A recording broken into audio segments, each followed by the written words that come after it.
আপনাদের শুনছেন 90.8 FM বেতার বিদ্যাসাগর, মেদিনীপুরের একমাত্র কমিউনিটি রেডিও চ্যানেল বেতার বিদ্যাসাগর। আপনার সঙ্গে, আপনার কথায়। কৃষি সংক্রান্ত নানান কথা, প্রশ্ন আপনার, উত্তর দেব আমরা। কৃষিক্ষেত্রের নানান খুঁটিনাটি তথ্য নিয়ে শুরু হচ্ছে আমাদের অনুষ্ঠান ম্যাট্রিক্স কৃষি পাঠশালা। কৃষি প্রধান দেশ ভারতবর্ষ, তাই কৃষিক্ষেত্রে উন্নতির কথা মাথায় রেখে কৃষক বন্ধুর পাশে দেশের প্রধানমন্ত্রী সূচনা হলো কৃষকদের জন্য বিশেষ যোজনা PM প্রণাম। জৈবিক সারের ব্যবহার থেকে কৃষকদের বিশেষ প্যাকেজ প্রদান, সবই এই যোজনার অন্তর্গত। PM প্রণাম প্রধানমন্ত্রী কর্তৃক কৃষক বন্ধুর জন্য বিশেষ যোজনা। PM প্রণাম, এই প্রকল্পের সম্পর্কেই বিস্তারিত জেনে নেব এবার। অর্থনৈতিক বিষয় সংক্রান্ত মন্ত্রিসভা কমিটি অর্থাৎ CCEA 28 জুন 2023 তারিখে অনুষ্ঠিত একটি বৈঠকে PM প্রণাম প্রকল্পটি অনুমোদন করেছে। PM প্রণাম শব্দটি আমাদের মাতৃভূমির পুনরুদ্ধার, সচেতনতা সৃষ্টি, লালন পালন ও উন্নতির জন্য একটি PM প্রোগ্রামকে বোঝায়। আমাদের নিজের মায়ের মতো মাতৃভূমি অর্থাৎ মাদার আর্থের যত্ন নেওয়া এবং তাকে সুস্থ রাখার প্রতি এটি একটি অনন্য পদক্ষেপ। এভাবেই মাতৃভূমি এর বিনিময়ে আমাদের অনেক কিছুই ফিরিয়ে দেবেন। গ্রাম পর্যায় থেকে শুরু করে আমাদের সম্মিলিত প্রচেষ্টার মাধ্যমেই এটি সম্ভব। PM প্রণামের প্রাথমিক লক্ষ্য হল একটি গুরুত্বপূর্ণ সমস্যার সমাধান করা, আর সেই সমস্যা হল কৃষিতে রাসায়নিক সার এবং কীটনাশকের অত্যধিক ব্যবহার। অধিক উৎপাদনের আকাঙ্ক্ষায় অতিমাত্রায় সার ও কীটনাশকের ব্যবহার হচ্ছে, যার ফলে এই মাটির ক্ষতি হচ্ছে এবং উৎপাদন ক্ষমতা কমে যাচ্ছে। মাটির পুষ্টি নিরাপত্তার জন্য কৃষিতে জৈব এবং প্রাকৃতিক সার একীভূত করে মাটির পরীক্ষাভিত্তিক সারের সুষম ব্যবহার পদ্ধতি করা প্রয়োজন। এছাড়াও জৈব এবং প্রাকৃতিক কৃষি পদ্ধতি, সম্পদ সংরক্ষণের কৌশল যেমন সমন্বিত চাষ পদ্ধতি, ক্ষুদ্র সেচ, মালচিং, নো-টিলাজ, ফসলের ঘূর্ণনের মতো পদ্ধতিও কৃষিক্ষেত্রে গ্রহণ করা উচিত। এই পদ্ধতি মাটির উর্বরতা বাড়াবে, পরিবেশ দূষণ হ্রাস করবে এবং দীর্ঘমেয়াদী কৃষি উৎপাদনশীলতা বাড়াবে। কৃষিক্ষেত্রে সুষম সারের ব্যবহার মাটি সহ আমাদের পরিবেশের স্বাস্থ্য নিশ্চিত করতে গুরুত্বপূর্ণ ভূমিকা পালন করে। ভারসাম্য বজায় রেখে সার ব্যবহারের অর্থ হল উদ্ভিদের জন্য প্রয়োজনীয় পুষ্টির উপাদান সঠিক পরিমাণে এবং অনুপাতে সঠিক সময়ে এবং সঠিক পদ্ধতিতে ব্যবহার করা। সংশ্লিষ্ট রাজ্য বিশ্ববিদ্যালয়গুলি ইতিমধ্যে তাদের এলাকার ফসলের প্রয়োজন অনুসারে এই ডোজগুলি নির্ধারণ করেছে। সুপারিশকৃত ডোজ অনুযায়ী সার ব্যবহার করলে ফসলের ফলন ও গুণগত মান বৃদ্ধি পাবে। সুস্পষ্ট মাটিতে জন্মানো ফল, শাকসবজি এবং শস্য প্রায়শই প্রয়োজনীয় পুষ্টিগুণে সমৃদ্ধ এবং স্বাদ ভালো হয়। ভালো ফসলের জন্য এবং গুণমান আমাদের কৃষকদের জন্য উচ্চ লাভের দিকে পরিচালিত করে।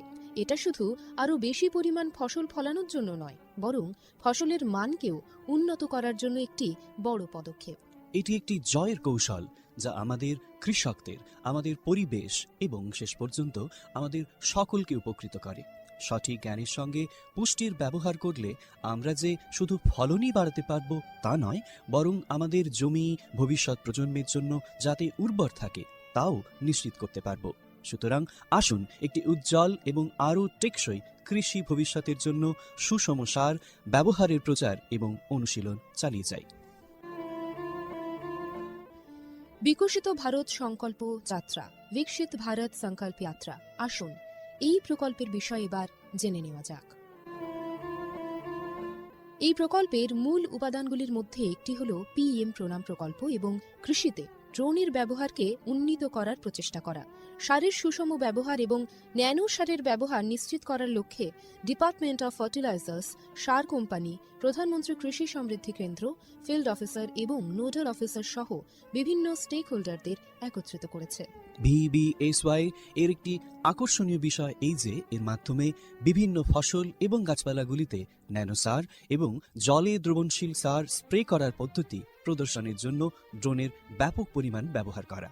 এই উদ্যোগের ফলে 29টি রাজ্য বা কেন্দ্রশাসিত অঞ্চল জুড়ে বিভিন্ন জেলায় হাজার হাজার ড্রোন প্রদর্শিত হয়েছে। এই ব্যবহারিক পন্থা কার্যকরভাবে আধুনিক কৃষি প্রযুক্তি গ্রহণের সুবিধার কথা বলেছে। নাগরিকদের মধ্যে টেকসই কৃষির অনুশীলন সম্পর্কে আরও তথ্য প্রচার করাই এই প্রকল্পের উদ্দেশ্য। উল্লেখ্য, এই প্রোগ্রামটি একটি অপ্রতিরোধ্য সাড়া পেয়েছে এবং লক্ষ লক্ষ দর্শক ড্রোন প্রদর্শনীর সাক্ষী দেখেছে। কৃষকরা বিশেষ করে প্রচলিত ইউরিয়ার তুলনায় ন্যানো ইউরিয়ার উপকারিতা বুঝে ন্যানো সার প্রয়োগে গভীর আগ্রহ দেখিয়েছেন। এই ইভেন্টগুলির সময় আলোচনার আর কথোপকথনের মাধ্যমে করা অনুশীলনগুলি যথেষ্ট কার্যকরী হয়েছে, যা কৃষকদের মধ্যে ক্রমবর্ধমান সচেতনতা এবং আগ্রহ প্রদর্শন করেছে। বহু উৎসাহী কৃষক এই প্রকল্পের প্রতি ড্রোন ব্যবহারে আগ্রহ প্রকাশ করেছেন।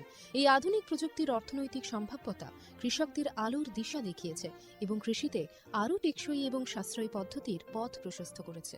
মাননীয় প্রধানমন্ত্রী শ্রী নরেন্দ্র মোদী প্রধানমন্ত্রী মহিলা কিষাণ ড্রোন কেন্দ্র চালু করেছেন। এটি মহিলাদের স্বসহায়ক গোষ্ঠীগুলিকে ড্রোন সরবরাহ করবে, যাতে তারা জীবিকা নির্বাহের জন্য এই প্রযুক্তি ব্যবহার করতে পারেন। প্রধানমন্ত্রী কৃষি সমৃদ্ধি কেন্দ্রগুলি VBSY প্রোগ্রামগুলিকে সমর্থন করার জন্য সক্রিয় ভূমিকা পালন করেছে, যার ফলে এই উদ্যোগের সহযোগিতামূলক প্রকৃতির উপর জোরও দেওয়া হয়েছে। বিকশিত ভারত সংকল্প যাত্রা শুধু একটি যাত্রা নয়, এটি ভারতীয় কৃষির জন্য একটি টেকসই এবং প্রযুক্তিগতভাবে উন্নত ভবিষ্যতের দিকে একটি রূপান্তরমূলক পদক্ষেপ। যাত্রার অগ্রগতির সঙ্গে সঙ্গে এটি দেশের কৃষি ল্যান্ডস্কেপকে নতুন রূপ দেওয়ার, উদ্ভাবনকে উৎসাহিত করার এবং সবার জন্য একটি সবুজ আরও সমৃদ্ধ ভবিষ্যৎ নিশ্চিত করার প্রতিশ্রুতি দেয়। ড্রোন প্রযুক্তি, ন্যানো সার এবং টেকসই চাষ পদ্ধতির প্রচারের মাধ্যমে এটি শুধুমাত্র সচেতনতাই তৈরি করছে না, বরং কৃষকদের আরও সমৃদ্ধ এবং পরিবেশ বান্ধব ভবিষ্যতের জন্য উদ্ভাবন গ্রহণ করতে অনুপ্রাণিত করছে। আমরা যেমন এই কৃষি বিপ্লবকে উৎসাহিত হতে দেখি, এটা স্পষ্ট যে বিকশিত ভারত সংকল্প যাত্রা একটি উন্নত এবং টেকসই ভারতের জন্য বীজ বপন করছে এবং এগিয়ে নিয়ে যাচ্ছে। এরই অঙ্গ হিসেবে আমাদের এবারের অনুষ্ঠান বেতারের মাধ্যমে কৃষি বন্ধুর জন্য সচেতনতামূলক অনুষ্ঠান ম্যাটিক্স কৃষি পাঠশালা। শুনতে থাকুন বেতার বিদ্যাসাগর FM 90.8। ম্যাটিক্স কৃষি পাঠশালায় আজ শুনবেন বটল গোর্ড কাল্টিভেশন, লাউ চাষ নিয়ে আলোচনা। আজকের অতিথি শ্রী সমীর ঘোষ। সাক্ষাৎকার নিয়েছেন RJ সুমন। স্বাস্থ্যকর মাটি, স্বাস্থ্য ভারত। প্রিয় কৃষক ভাই ও বোনেরা, ম্যাট্রিক্স ফার্টিলাইজার অ্যান্ড কেমিক্যালস লিমিটেডের পক্ষ থেকে আমরা আপনাদের সকলকে উষ্ণ অভ্যর্থনা এবং শুভেচ্ছা জানাই। বন্ধুরা, matrix fertiliser and chemicals limited Paschimbanga রাজ্যের পূর্ব বর্ধমান জেলার পানাগড়ে অবস্থিত একটি ইউরিয়া উৎপাদনকারী সংস্থা। ম্যাট্রিক্স প্ল্যান্টটি পশ্চিমবঙ্গের প্রথম এবং একমাত্র ইউরিয়া কারখানা। আপনারা সবাই জেনে খুশি হবেন যে মাটি পরীক্ষার জন্য কোম্পানি কর্তৃক একটি ভ্রাম্যমাণ মৃত্তিকা পরীক্ষাগার স্থাপন করা হয়েছে, যা সমগ্র বাংলায় তার পরিষেবা প্রদান করে। এর পাশাপাশি কৃষকদের চাহিদা অনুযায়ী সংস্থার দ্বারা অন্যান্য নতুন পণ্য উপলব্ধ করা হয়, যার মাধ্যমে আপনারা সকলেই আপনাদের চাষে আরও বেশি ফলন এবং মুনাফা পেতে পারেন। ম্যাটিক্স কৃষি পাঠশালায় আজ শুনবেন টমেটো চাষ নিয়ে আলোচনা, টমেটো কাল্টিভেশন। আজকের অতিথি প্রদ্যুৎ প্রামাণিক। সাক্ষাৎকার নিয়েছে RJ সুমন।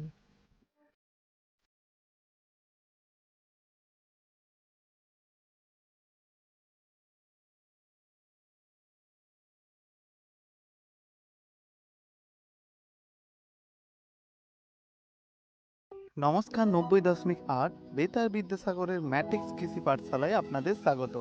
আজকের কৃষি পাঠশালার আলোচনার বিষয় টমেটো চাষ, যেটি টমেটো কাল্টিভেশন নামেও পরিচিত। আর এই আলোচনাতে উপস্থিত রয়েছেন শ্রী প্রদ্যুৎ। এই বয়সে প্রত্যেকেরই একটা অন্য দিকের যাওয়ার টান থাকে, তো সেক্ষেত্রে তুমি কেন বেছে নিলে এই কৃষিকাজের দিকটাই?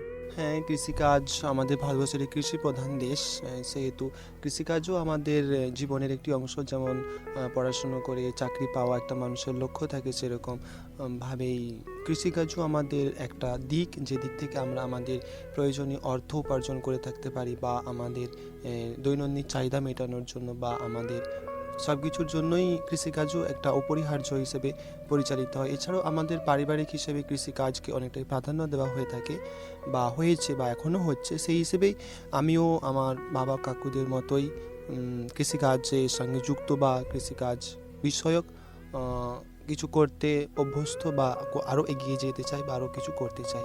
টমেটো চাষের সাথে তুমি কতদিন যুক্ত রয়েছো?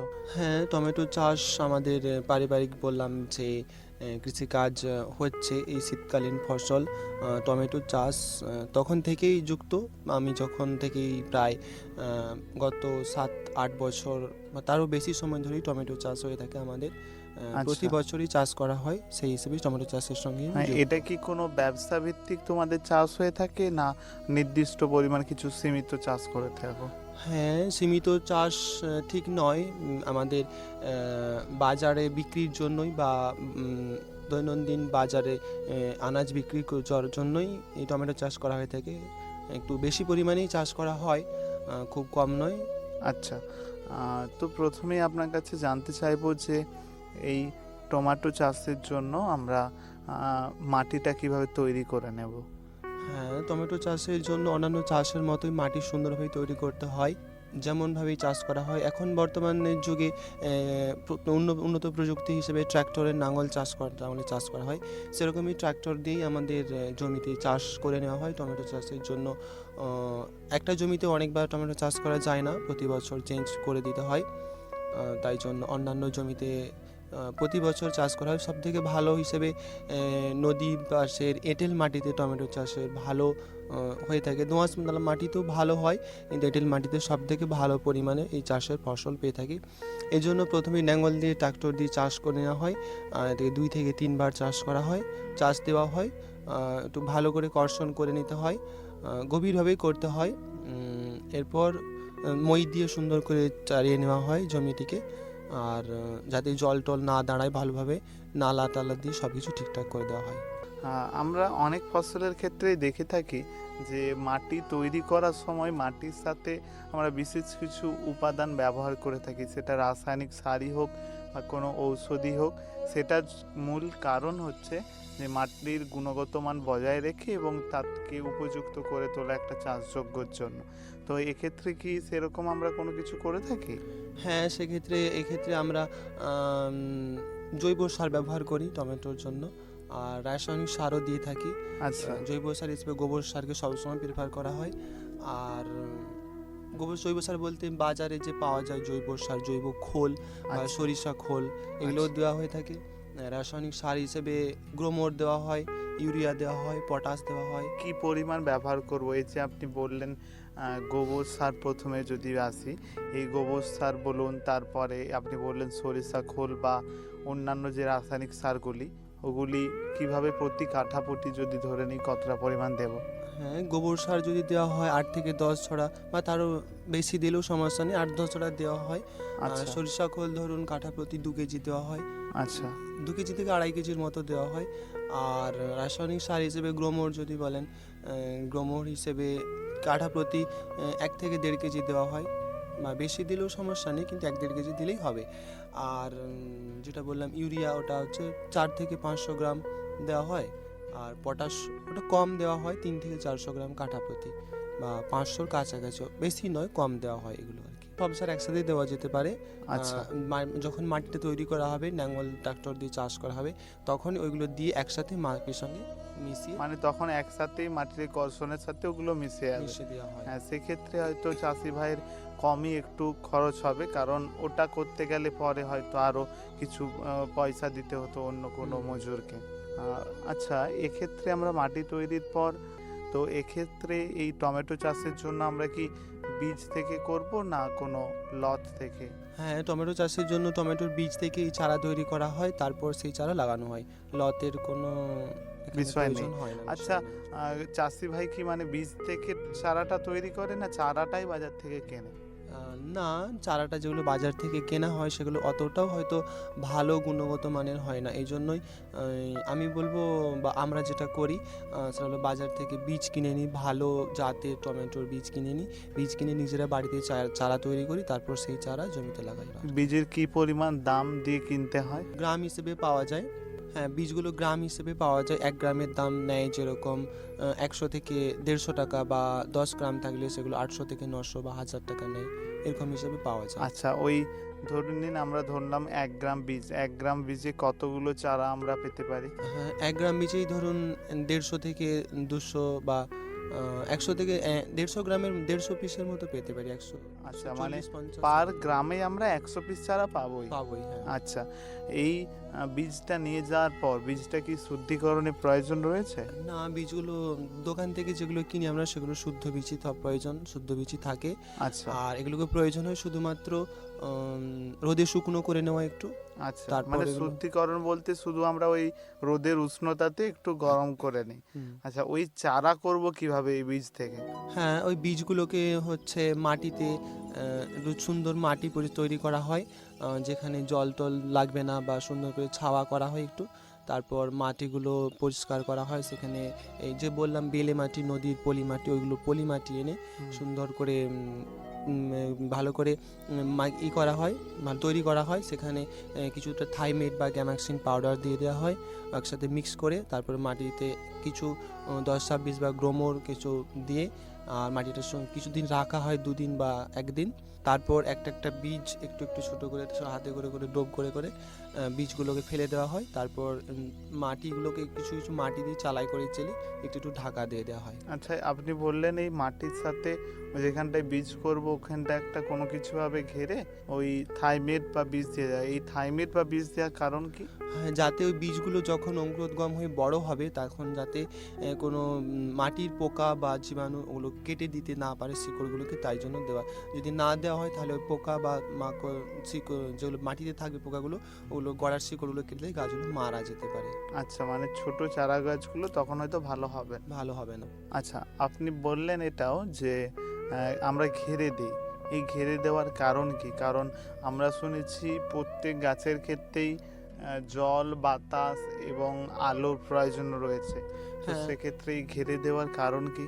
ঘিরে দেওয়ার কারণ যদি প্রচুর পরিমাণে বৃষ্টি হয় বা অনেক রোদ থাকে, রোদ থাকলে গাছগুলো বাচ্চা চারা গাছ তো ওগুলো নষ্ট হয়ে যেতে পারে, রোদে ঝামলে যেয়ে নষ্ট হয়ে যেতে পারে, বা অনেক বৃষ্টি হলে প্রচুর জলে মারা যেতে পারে। টমেটো আচ্ছা। গাছ এমনিতেই বেশি জল পেয়ে গেলে মারা যায়, এই জন্য ঘিরে দেওয়া হয়। যখন প্রয়োজন হয় ঢাকা খুঁড়ে রোদ দেওয়া হয়, আবার জল দিয়ে দেওয়া হয় গাছের গোড়ায়। আমরা নিজেরাই জল দিয়ে দিই, আর যখন প্রয়োজন হয় তখন রোদ দিয়ে দেওয়া হয়। মানে সকালের দিকে একটু রোদ দেওয়া হয়, আবার রোদ বেরিয়ে গেলে ঢাকা দেওয়া হয়, আবার বিকেলে খুলে দেওয়া হয়।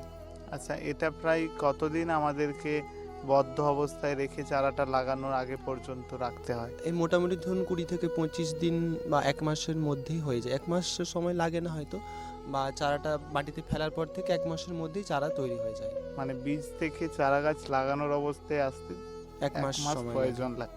এই চারাটা হওয়ার পর আমরা লাগাবো কিভাবে জমিতে?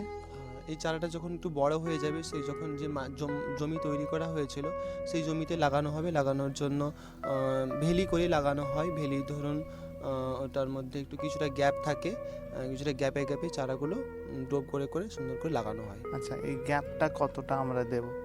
এই গ্যাপের কথা বললে যদি বলেন দুটো চারার মধ্যে কার গ্যাপ 1, আর দুটো চারা থেকে মিডিলে যে ভেলিটা থাকবে, লালা থাকবে, তার মধ্যে ওটা 2 ফুট বা 2.5 ফুট দেওয়া যেতে পারে। 2.5 ফুট দিলে ভালো হয়। 2.5 ফুট অন্তর আমরা এই চারাগুলি রোপণ করব। এটি লাগানোর পর এর পুষ্টির জন্য আর কিছু কি দেব বড় হওয়ার জন্য? হ্যাঁ, বড় হওয়ার জন্য প্রথমে আমরা যে রাসায়নিক সার বা জৈব সার দিয়েছিলাম সেইগুলোই এখন কাজ হবে। লাগানোর পর যে গাছগুলো যতক্ষণ পর্যন্ত কিছুটা বড় হয়ে যায় ততক্ষণ অবধি কিছু দেওয়া হবে না। একটু যখন গাছগুলো বড় হয়ে গেছে, 1 বার বা 2 বার জলসেচ করা হয়ে গেছে, তারপর জমিগুলো কোড়া হয়। জমিগুলো সবগুলো সুন্দরভাবে মাটি করে আগাছা পরিষ্কার করে, ঘাস টাস পরিষ্কার করে, তখন আবার কিছু ওই রাসায়নিক সার প্রয়োগ করা হয়। আচ্ছা, তো সেক্ষেত্রে এই আপনি বললেন এই রাসায়নিক সার প্রয়োগ করে চারা গাছগুলোতে পুষ্টিগত মান বৃদ্ধি করার জন্য। এরপরে ওই গাছে আমরা দেখেছি টমেটো গাছে প্রচুর পরিমাণে পিঁপড়ে হয়ে থাকে, অনেককে আমরা বলতে দেখি। তো ফুল আসার আগের মুহূর্তে, যেহেতু ফুল যদি ভালো না হয় সেক্ষেত্রে ফল ভালো আসবে না, তো সেক্ষেত্রে এই ফুল আসার আগের মুহূর্তে কি করণীয় রয়েছে এই পিঁপড়ের হাত থেকে বা অন্যান্য পোকামাকড়ের হাত থেকে বাঁচার জন্য? হ্যাঁ, দেখুন প্রথমেই বলেছি আমি থাইমেট দিতে হবে, থাইমেট বা গ্যামাক্সিন পাউডার। ওইগুলো লাগানোর সময়ও দিতে হয়, যে বললাম মাদা কাটা বা ডোপ করা হয়, হুম। ওইগুলোতেও গ্যামাক্সিন পাউডার বা থাইমেট দিয়ে আগে থেকে রেখে দেওয়া হয়, হুম। যাতে করে ওই পোকা মাকড় যেগুলো গড়াগুলো না কেটে দিতে পারে বা পিঁপড়ের কথা বলেন ওগুলো না হয়, ওইগুলোও একমাত্র করণীয় থাইমেট প্রয়োগ করতে হবে। থাইমেট বা অন্য যেগুলো দিচ্ছি, এই কীটনাশকের ফলে গাছের কোনো ক্ষতি হয় নাকি? না, গাছের কোনো ক্ষতি হয় না। গাছের কোনো ক্ষতি হয় না। আমরা ওই ফুল আসার আগের মুহূর্তে আমরা দেখে থাকি, অনেকে বলে থাকে যে ফুলটাতে মৌমাছি বা অন্য কিছু বসলে তাতে ভালো হয় পরাগ মিলনের ক্ষেত্রে। আবার অনেকে বলে থাকে যে মৌমাছিরা এসে মধু খেয়ে নিয়ে ফুল শুকিয়ে যায়, পড়ে যায়। তো এই নিয়ে আপনি কি বলবেন? না, দেখুন মৌমাছি আসাটা প্রয়োজনীয়, এর জন্য এক ধরনের হরমোন প্রয়োগ করা হয়, এক ধরনের হরমোনাল বলে বিষ আছে, যেটা আচ্ছা। হরমোন হিসেবে কাজ করে ওই ফুলের জন্য বা হচ্ছে মৌমাছিরা যাতে আসে তার জন্য, বা ফুল যেরকম হরমোন প্রয়োগ করা হয় সেরকম একদম ওই হরমোনাল বিষ আছে একটা, কিছু ফোঁটা দেওয়া হয়, 8 ফোঁটা বা 10 ফোঁটা এক ট্যাঙ্কি বিষে, ওটা মিশিয়ে প্রয়োগ করা হয় যাতে ফুলগুলো ভালো আসে। আচ্ছা, এটা ওই হরমোনটা দেওয়ার মূল কারণ শুধু ফুল আসা, না মৌমাছিও ওতে হ্যাঁ, আকৃষ্ট হয়? সবই সবই মৌমাছিও ওতে আকৃষ্ট হয় এবং ফুলগুলো তাড়াতাড়ি ফুলগুলো আসে। তাড়াতাড়ি আসে। আচ্ছা, এর ফলে মৌমাছি আসলে কি সুবিধা হয়? মৌমাছি আসলে ফুলগুলো সুন্দর হয়, ফুলগুলো নষ্ট হয় না, সব ফুল থেকেই ফলের হওয়ার সম্ভাবনা থাকে। মানে ওরা পরাগ মিলন করার ফলে যাতে ফলগুলো ভালো আসে। আচ্ছা, এই ফুল থেকে ফল আসতে বা যদি আমরা ধরি এই চারা গাছের ফুল আসার আগের মুহূর্ত থেকে ফল আসা পর্যন্ত কতদিন সময় লাগে? হ্যাঁ, ফুল আসার পর থেকে ফল একদম বড় হওয়া পর্যন্ত বা সংগ্রহ করার আগে পর্যন্ত প্রায় 60 থেকে 65 দিন সময় লাগে, 60 দিনের মতো। আচ্ছা, 60 দিন সময় লাগে। তো সেক্ষেত্রে তারপরে ফল আসে। ফল সংগ্রহ করবার আগে পর্যন্ত 60 দিনের মতো সময় লাগে, ফুল থেকে ফল হয়ে যাবে, আচ্ছা। ফলগুলো বড় হয়ে যাওয়া পর্যন্ত 60 দিনের মতো বা 65 দিন সময় লাগে। আর যদি বলেন চারা গাছ লাগানোর পর থেকে ফল সংগ্রহ করা পর্যন্ত প্রায় 3 মাস সময় লাগে।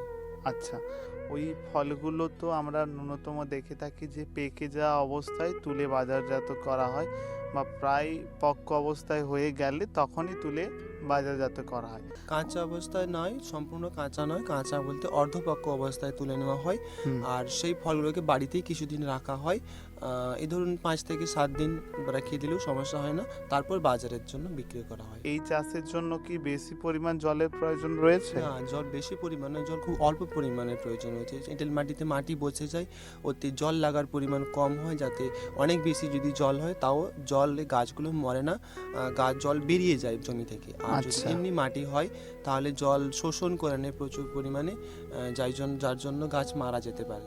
এই ফল যখন আমরা তোলা শুরু করি, এটা কতদিন পর্যন্ত তুলতে পারি? হ্যাঁ, এই ধরুন ফল তুলতে শুরু করার পর ওটা একবার ফুল আসে, একবারই সব টমেটোগুলো ধরে যায়, কিন্তু ধীরে ধীরে বড় হয়, ধীরে ধীরে পাকতে থাকে, পরে পরে আমরা তুলতেই থাকি। এই ধরুন ফল তুলতে শুরু করা থেকে 20 দিন বা 1 মাসের মতো ফল তোলা যায়। যতগুলো টমেটো প্রথমবার একবারেই ধরে যাবে ততগুলোই হয়, আর নতুন করে ফুল হয় না বা ফলও হয় না। আচ্ছা, যতগুলো একবারই ফল আসে, গাছের বয়স লাগানো থেকে শেষ পর্যন্ত গাছ নষ্ট হওয়া কতদিন হয়ে থাকে? প্রায় 4.5 মাসের বেশি পর্যন্ত থাকে, 3 মাস পর্যন্ত সময় লেগে যায় ফল হতে, আর 1 মাস ফল আচ্ছা। তোলায় প্রায় 4 মাসের কাছাকাছি। মানে 4 মাস পূরণ হলে পুরো ফলটা আমরা পেয়ে যাই এবং ওই ফসলটি 4 মাসের ফসল হয়ে থাকে। না, 3 মাসের মধ্যেই ফসল আমরা পেয়ে যাই। হুম। যদি বলেন গাছটা সম্পূর্ণ শেষ হতে ফসল, তাহলে 4 মাস লাগে। আচ্ছা, এইটি বাজারজাত করার জন্য কি পদ্ধতি রয়েছে? অনেক সময় দেখে থাকি কিছু ফসল রয়েছে যেগুলো, এবং বর্তমানেও টমেটোর দাম বাজারে প্রায় আকাশ ছোঁয়া, অনেকটাই দাম রয়েছে এবং চাষি ভাইরাও হয়তো অনেক লাভ পায়। আমরা অনেকেই ভেবে থাকি যে যে পরিমাণ দামে কিনছি সে পরিমাণ হয়তো চাষি ভাইরাও পায়। তো এটা নিয়ে আপনি কি বলবেন যে বাজারে যে দামে বিক্রি হচ্ছে সেই তুলনায় যে চাষি সে কতটা মূল্য পায়? হ্যাঁ, দেখুন এটা তো সবসময়, এটা তো শীতকালীন ফসল, শীতকালে বিশেষ করে চাষ করা হয়। আর এখন যে পরিমাণ টমেটো হয় এগুলো লাগানোই হয় ধরুন এই নভেম্বর মাসের দিকে লাগানো হয়, আর জানুয়ারি বা ফেব্রুয়ারির দিকে পাওয়া যায়। এগুলো বিশেষ করে গরমের শুরুতে টমেটো খাওয়ার প্রবণতা সব থেকে বেশি থাকে, ওই সময় সব থেকে বেশি টমেটোর চাহিদাটা থাকে। আর যদি বলেন বাজার দরের ক্ষেত্রে, সেক্ষেত্রে ওই সময় টমেটোর দামটা একটু কম থাকে। বাকি অন্য সময় স্টোরেজ করে টমেটো রাখা হয় বা অন্যান্য যে ঠান্ডার জায়গা সেখানে চাষ করা হয়, আর স্টোরিং করে রাখা স্টোরিং হয়। করে রাখা হয়। আর যেগুলো টমেটো এমনি চাষ করা হয় তাদের অনেক ব্যয়সাধ্য, ওই জন্য টমেটোর দাম অনেক সময় প্রচুর বেশি হয়ে যায়। কারণ শীতকালীন পরিবেশ না হলে টমেটো সেরকম ফলন হয় না, অনেক সময় গাছ নষ্ট হয়ে যায়। এবার অত্যাধিক বৃষ্টির কারণে, এই যেমন বৃষ্টি হলো কিছুদিন, এত বৃষ্টি হলে টমেটো গাছ মারা যাবে, এই জন্যই টমেটোর দাম অনেক সময় প্রচুর বেশি হয়ে যায়। আচ্ছা, এখন ধরুন বর্তমানে প্রায় যদি মূল্য আমি ধরে নিই 60 টাকা করে প্রতি কেজি, তো সেক্ষেত্রে ওই মূল্যে যদি বাজারে বিক্রি হয়, চাষি সেটা কত মূল্য পায়? ধরুন চাষি পায় 30 টাকা বা 30 টাকার মধ্যে হয়তো পাইকারি করতে হয়, 25 থেকে 30 টাকার মধ্যে। কারণ এগুলো তো বাইরে থেকে আসে, এখন যেগুলো আমাদের লোকালও এগুলো এখন চাষ হয় না, যেগুলো বাইরে থেকে আসে এই জন্য ক্যারিং খরচ সব মিলিয়ে চাষির পায় প্রায় 25 থেকে 30 টাকা দাম, বা তারও কম, বেশি নয়। আচ্ছা, এই 30 টাকার মধ্যে তার লাভ কত পরিমাণ থাকে? হ্যাঁ, এগুলোতে টমেটো যদি শীতকালীন ফসল চাষ করা হয় তাহলে অনেক বেশি পরিমাণ লাভ দেয়, কিন্তু অন্য সময় চাষ করলে অতটা পরিমাণ লাভ হয় না। আচ্ছা, মানে অন্য সময় করলে এই ক্যারিং কস্ট বা গাছের যত্ন নেওয়ার জন্য বেশি পরিমাণ ওয়েদারের জন্য নষ্ট হয়ে যায় অনেকটা, সেই তুলনায় শীতকালীন ফসলে চাষির অনেকটাই লাভ হয়ে থাকে।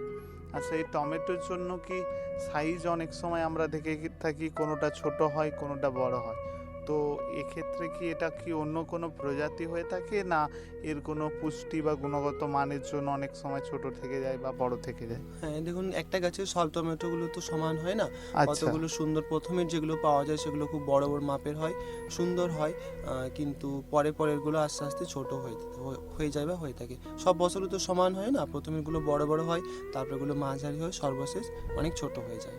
এখন বাজারে অনেকই দাম, তো নতুন কোনো চাষি যদি ভাবে যে আমার যদি লস হয়ে যায়, টমেটো এমন একটা ফল আমরা জেনে থাকি যে সেটা কিছু ঘন্টা রয়ে গেলেই হয়তো নষ্ট হতে পারে, বা অল্প কোনো প্রেসার পড়লেও সেটা নষ্ট হয়ে যেতে পারে পেকে থাকলে।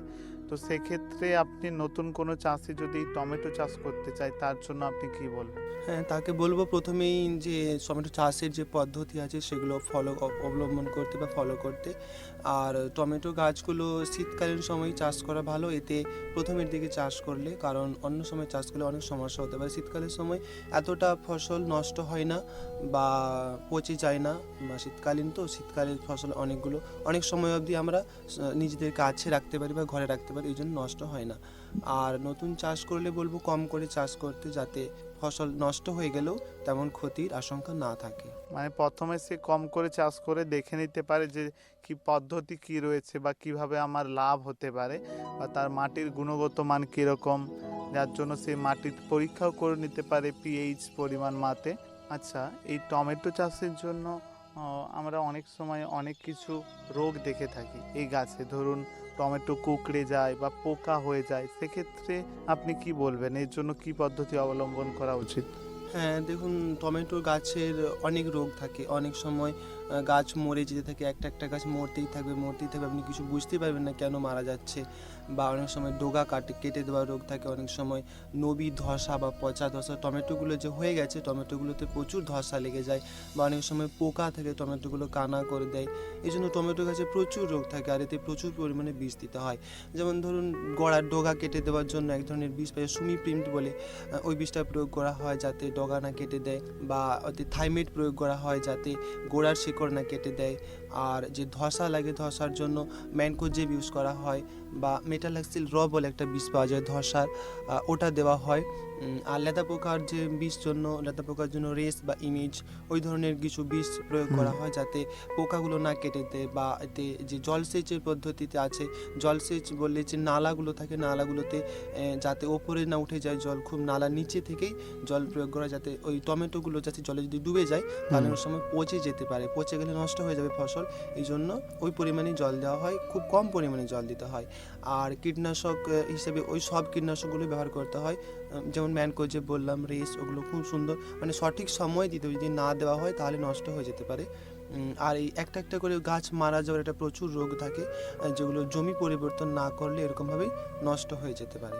তো অসংখ্য ধন্যবাদ প্রদ্যুৎ তোমাকে। আজকে আমরা আবারও তোমার কাছে শুনে নিলাম এই টমেটো চাষের পদ্ধতি বা কীভাবে টমেটো চাষ ভালোভাবে করতে হয়। অসংখ্য ধন্যবাদ। আজকের ম্যাট্রিক্স কৃষি পাঠশালার অনুষ্ঠান এখানেই শেষ হলো। এতক্ষণ আপনাদের সঙ্গে ছিলাম আমি আর.জে. সুমন। শুনতে থাকুন 90.8 বেতার বিদ্যাসাগর।